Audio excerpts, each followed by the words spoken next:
Welcome to Commander Pop Culture, a place to gather magical information, with some laughs, might I add. Welcome to episode 5 of Wilds of Eldraine. Can you tell? I have my studio lights set up, so I look like I have a glow, but I assure you I'm the same person. Before we begin, things that I learned from Reddit in the last 2 videos, because I like to post questions about the video, and sometimes I learn something from it and gain a little bit of exposure. Although Reddit is not exactly a house of learning. It's like Bobby Souffle and Gordon Ramsay chewing your ass out in the kitchen. Come here, you. If I tell you to get out there, I don't give a if you got a thumb up your fat crack. Get out there! But if you could sift through all the dicks, then you actually hear something quite cool and something you don't actually know. And I guess I'll save you the pain and sharing, because I don't think the average person can probably handle all the stuff that happens on Reddit. But first thing, the video when I was talking about the set symbols, I think it was my second or third, maybe it was my third, where I talked about what is legal and where you could find those cards in certain products. If you don't, then you can go check it out there. I don't want to repeat myself over again. That information's just a click away. I asked if there's a way, or if anyone has any ideas to probably fix the confusion and make the products a little more transparent. All I got was crickets. No one asked anything or had any ideas. An idea I have is just make everything standard legal and make it kind of like the Wild Wild West. Make standard just crazy. I think that would be a good way to spark a lot of interest into playing standard, is you let all these Enchanted Tales be standard legal, or all the other injection of non-standard legal cards be illegal. I think that would be pretty hilarious, and I wonder what people will think about that idea in the comments below. I wonder if people think that's a good idea or not. I think that'd be good monetary wise too, because if you make everything standard legal, including the Wild West cards, then obviously more people have a greater interest in the format. If it sounds too easy, it probably is. Maybe that solution is not it. On my last one I did, where I talked about Virtue of Persistence and how I really like that card, I also asked Reddit if if it's worth speculating on. I didn't personally speculate on it. I gave all the reasoning why I thought it was great, and then just sent it out to the world. And most of the world of Reddit is just self-proclaimed experts.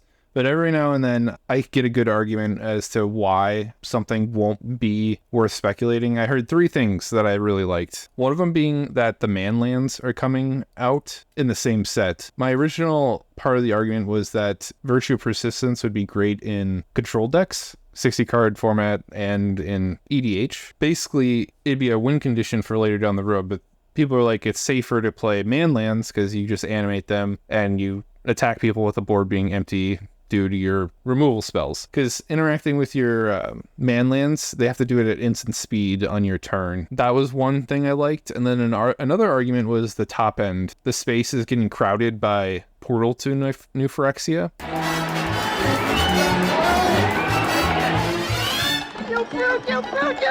If you're playing it for that part, then there's something better. Obviously, it's 2 mana more, but Portal to New Phyrexia does something that turn comes down, and that's why people play it over something like Virtue of Persistence. The third and final argument that I really liked was going back to when I was talking about the Enchanted Tales, is it's going to be included in every pack, meaning it's going to draw players to be buying the products to chase those enchantments.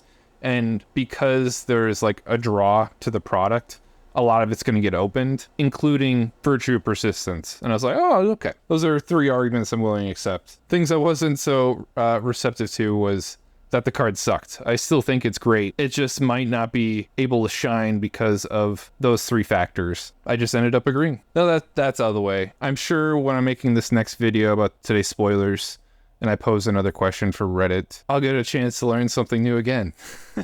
Forced Fruition. This is another group hug card. I don't like it, because if you've watched my previous videos, you know why. Something that I thought of that I didn't share with the previous times I talked about group hug cards is you can play them safely. You don't play them until you could win with them, but then you're forced to be holding cards in your hand that you can't use. And Magic's so fast that you can't really afford to do that, so I don't recommend it, but you could. If you treat it like any other situational card that wins you the game, like Armageddon has that same kind of effect. cards that are like Armageddon. Who's to say you can't treat these big goal group hug cards the same way, but I rarely see people do that. Maybe with Mana Flare you could do it because it's only 3 mana. Force of Fruition is 6, so I don't think you could really realistically do it. In terms of what it does is whenever an opponent casts a spell, that player draws 7. You are forcing them to draw themselves to death. If you have a way to accelerate them casting spells and killing themselves, then I'd go for it, but this is a high-risk card. Seeing that many cards and giving people that many options is a bad idea. You give them more opportunities to win the game, and that's why I don't like Force Fruition. Let's see what it's going for. You get a copy for $9. I think I have this one. I like it. It's a looks like one of those like tropical libations, only it's someone's brain in like a coconut cup. We drink chi-chis from the coconut. I probably won't be exchanging my copy for the anime version that's coming out. This one just makes me smile too much.